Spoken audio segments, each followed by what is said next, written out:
আসসালামু আলাইকুম বন্ধুরা, ওয়েলকাম টু মাই চ্যানেল সাধারণ রান্না। আজকে আমি আপনাদের সাথে শেয়ার করছি কোয়েল পাখির ডিম আলু দিয়ে সয়াবিন রান্না। খুবই মজাদার এই সয়াবিন রান্নাটি আপনি খেতে পারেন ভাত অথবা রুটি পরোটার সাথে। আশা করছি আপনাদের এই রেসিপিটা খুব ভালো লাগবে। ভালো লাগলে আমার চ্যানেলটা সাবস্ক্রাইব করে দেবেন, লাইক কমেন্ট এবং শেয়ার করবেন। চলুন দেখে নেই কীভাবে সয়াবিন রান্না করব। প্রথমে আমি কোয়েল পাখি ডিমগুলো সেদ্ধ করে নিচ্ছি। সেদ্ধ হলে নামিয়ে রাখবো। এবার চুলায় একটি পাত্র বসিয়ে পানি দিয়ে দিলাম। পানি বলক উঠে আসলে এর মধ্যে দিয়ে দেবো সয়াবিনটা 2 মিনিট রান্না করব।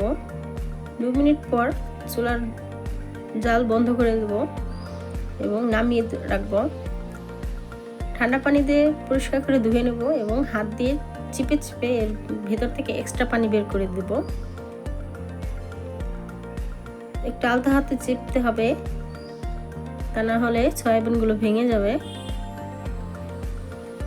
সবগুলো সয়াবিন আমি এভাবে তুলে নিয়েছি, ডিমগুলোও ছুলে নিয়েছি।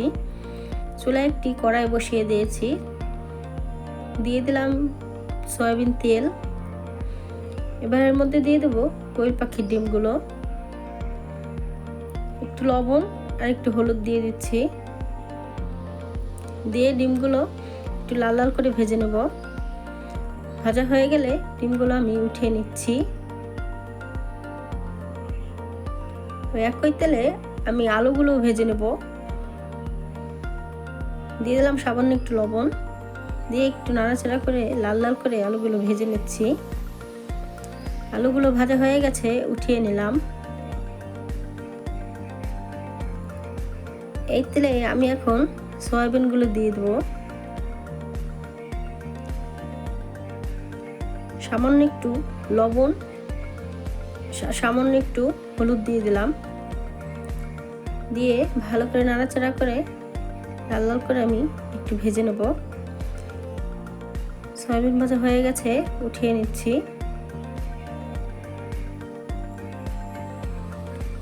কড়াইতে সয়াবিন তেল দিয়ে দিলাম পরিমাণ মতো। দিয়ে দিলাম গোটা গরম মশলা, শুকনো মরিচ, তেজপাতা, গোটা জিরে দিয়ে ভালো করে একটু তেলে ভেজে নিচ্ছি।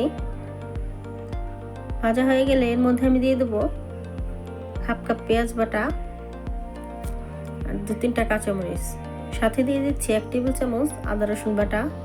দিয়ে এই সবগুলো একসাথে ভেজে নেব। দিয়ে দিলাম 1 টেবিল চামচ লবণ।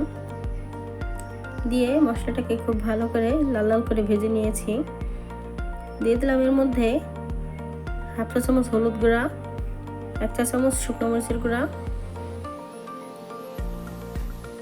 1/2 চা চামচ ধনিয়ার গুঁড়া, 1 চামচ জিরা গুঁড়া দিয়ে তেলের সাথে একটু ভালো করে ভেজে নিলাম।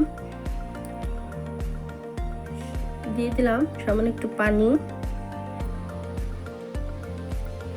পানিটা দিয়ে মশলাটাকে আমি খুব ভালোভাবে কষিয়ে নেব। এই সময় চুলার আঁচটা মিডিয়ামে রাখতে হবে। আস্তে আস্তে দেখুন আমার মশলার কালারটাও চেঞ্জ হয়ে গেছে, মশলা থেকে তেল ছেড়ে দিয়েছে। এর পর্যায়ে আমি দিয়ে দিলাম সয়াবিন আর আলু। সামান্য একটু পানি দিয়ে দিলাম, একটু নাড়াচাড়া করে একটু কষিয়ে নেব। এবার আমি ঢাকনা দিয়ে ঢেকে দিচ্ছি। 2 মিনিট পর ঢাকনাটা খুলে একটু নাড়াচাড়া করে দিচ্ছি। দেখুন আমার কষানো হয়ে গেছে। এর মধ্যে আমি দিয়ে দিলাম ভেজে রাখা ডিমগুলো। দিয়ে একটু নাড়াচাড়া করে এর মধ্যে আমি দিয়ে দেবো এখন পরিমাণ মতো পানি।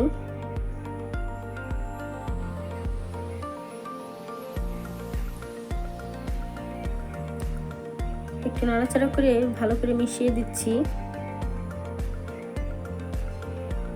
দিয়ে ঢাকনা দিয়ে দিচ্ছি